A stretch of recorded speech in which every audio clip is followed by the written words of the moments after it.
wabarakatuh. Bismillahirrahmanirrahim. Alhamdulillahirrahmanirrahim. Wassalatu wassalamu ala asyrafil anbiya wal mursalin Sayyidina Maulana Muhammadin wa ala alihi wa sahbihi ajmain amma ba'du. Dalam 7 menit ke depan, saya Rahmat Saro akan menyampaikan kajian tentang peristiwa penting di bulan Ramadan yang bersumber dari buku Risalah Ramadan Menghadap Maghfirah Menuju Mardatillah karya Dr. Haji Ahmad Rustiana MM, Dr. Haji Abdul Qadir MA, dan Ahmad Wazim MAG, halaman 23.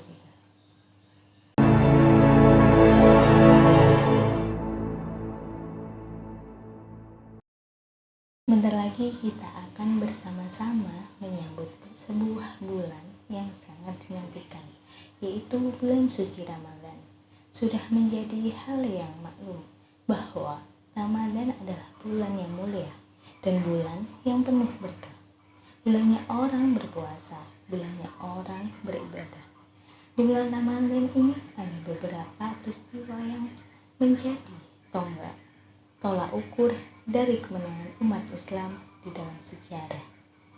1. Nuzulul Quran. Nuzulul Quran, bulan diturunkannya Al-Quran. Di bulan Ramadan telah diturunkannya Al-Quran. Syahrul Ramadan unzila fihil Quran, bahwa di bulan Ramadan diturunkannya Al-Quran sebagai hudalinas, petunjuk kepada manusia. Tepatnya pada tanggal 17 Ramadan ketika Rasulullah SAW mencapai usia 40 tahun yang sedang berada di Gua Hira. Pada waktu itu didatangi oleh malaikat Jibril, dan ketika itu Rasulullah dalam keadaan menggigil. Kemudian oleh malaikat Jibril diperintahkan, "Iqra ya Muhammad, bacalah ya Muhammad." Ketika itu Rasulullah SAW menjawab, "Aku ini tidak bisa membaca." Maka terus saja malaikat Jibril menyuruh kepada Nabi Muhammad, "Iqra ya Muhammad, Iqra ya Muhammad." Kemudian turunkanlah ayat Al-Quran surat Al-Iqra ayat 1-5, yang pada dasarnya Al-Quran diturunkan oleh Allah SWT adalah untuk diperintahkan oleh kita dibaca.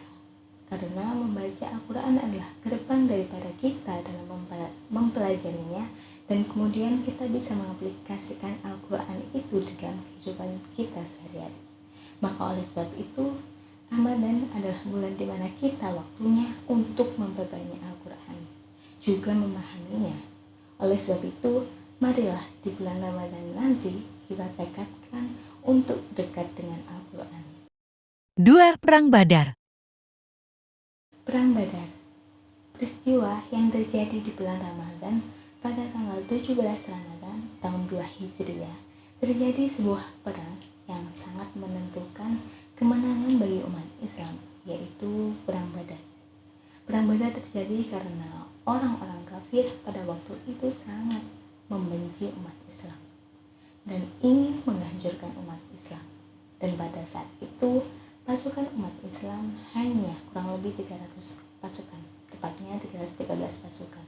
Kemudian kaum kafir Quraisy berjumlah 1000 orang. Perbedaan jumlah pasukan yang mencolok tersebut tidak lantas mengejutkan nyali kaum muslimin. Dengan tekad yang kuat untuk membela Nabi, kaum muslimin berhasil memporak-porandakan pasukan kafir. Allah menguatkan pasukan kaum muslimin dengan malaikat-malaikatnya. 3. Fathul Makkah. Fathul Makkah, peristiwa yang selanjutnya terjadi di bulan Ramadan pada tanggal 20 Ramadan pada tahun 8 Hijriah. Rasulullah dan para sahabatnya berhasil menaklukkan kota Makkah atau terkenal dengan sebutan Fathul Makkah. Nabi Muhammad SAW mengutus sahabat Khalid bin Walid sebagai panglima perang dan memerintahkannya agar tidak memulai peperangan sebelum ia diserang. Pada akhirnya, pasukan muslimin berhasil menaklukkan tentara Quraisy sehingga mereka menyerah.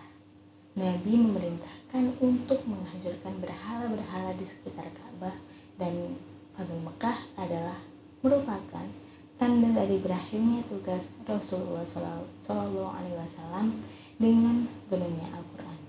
Kemenangan umat Islam dalam peristiwa Fathul Makkah ini merupakan salah satu pertolongan dari Allah Subhanahu wa Ta'ala.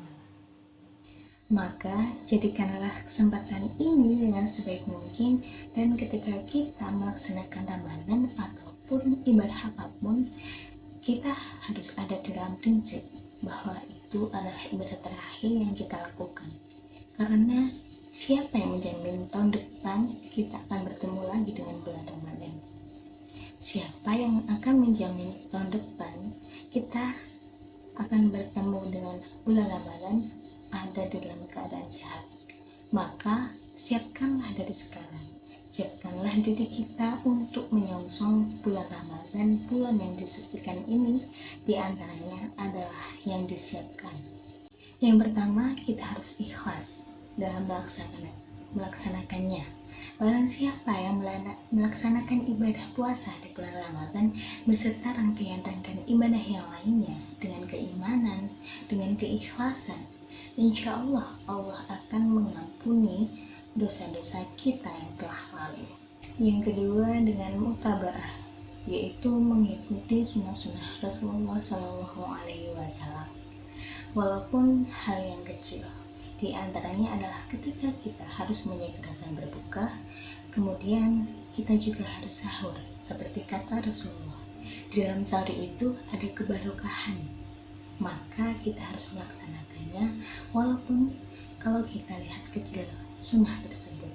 Mudah-mudahan Allah menggolongkan dan memberikan kepada kita kekuatan di bulan Ramadan, diberikan oleh Allah kesehatan, diberikan oleh Allah kekuatan untuk melaksanakan dan menyempurnakan ibadah-ibadah di bulan Ramadan.